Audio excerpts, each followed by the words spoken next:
இயேசு கிறிஸ்துவின் நாமத்தினால் உங்களுக்கு என் அன்பின் நல்வாழ்த்துக்கள். இந்த நாளில் இந்த வேளையில கூட பார்க்கும் பொழுது சமாதானத்தின் பாதைகள் எல்லாம் சமாதானமாக இருக்கு சொல்லி இங்கே பார்க்க முடியுது.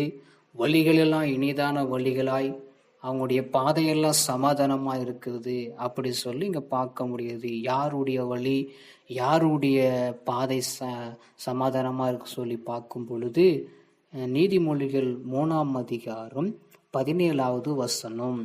அதன் வழிகள் எல்லாம் இனிதான வழிகளும் அதன் பாதைகள் எல்லாம் சமாதானமா இருக்கு சொல்லி இங்க சொல்றத பார்க்க முடியுது. இது ஞானத்தை கண்டறிகிற மனுஷனும் புத்தியை சம்பாதிக்கிற மனுஷனும் சொல்லி இங்க பார்க்க முடிகிறது. ஞானத்தின் வழி இனிதான வழியா இருக்கிறது, புத்தியின் பாதைகள் சமாதானமா இருக்கிறது. அப்படியாய் ஞானமும் புத்தியும் நமக்கு இருக்கிறபடியினால் நம்ம சமாதானத்துல நடந்து கொண்டு நம்ம சமாதான வழியாய் பின்பற்றுவோம். நம்முடைய பாதைகள் எல்லாம் புத்தியின் பாதை எல்லாம் சமாதானமாகவும் ஞானத்தின் வழிகள் எல்லாம் இனிதானமையா இருக்கிறது என்று சொல்லி நம்ம பார்க்கிறோம். அப்படியா நம்முடைய வாழ்க்கையில கூட கர்த்தருடைய ஞானமும் புத்தியும் பெற்றுக்கொண்டு அவருடைய வழியில் இனிதான வழிகளோடும் அவருடைய பாதையில சமாதான பாதை நடப்போம்.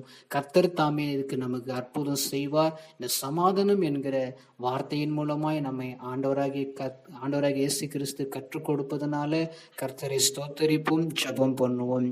எங்களை கிருபையாய் நேசிக்கிற எங்கள் அன்பின் நல்ல தகப்பனே, ஞானத்தின் வழிகள் இனிதான வழிகளும் புத்தியின் பாதைகள் எல்லாம் சமாதானமாய் கொடுக்கிறதுக்காக ஸ்தோத்திரோம்.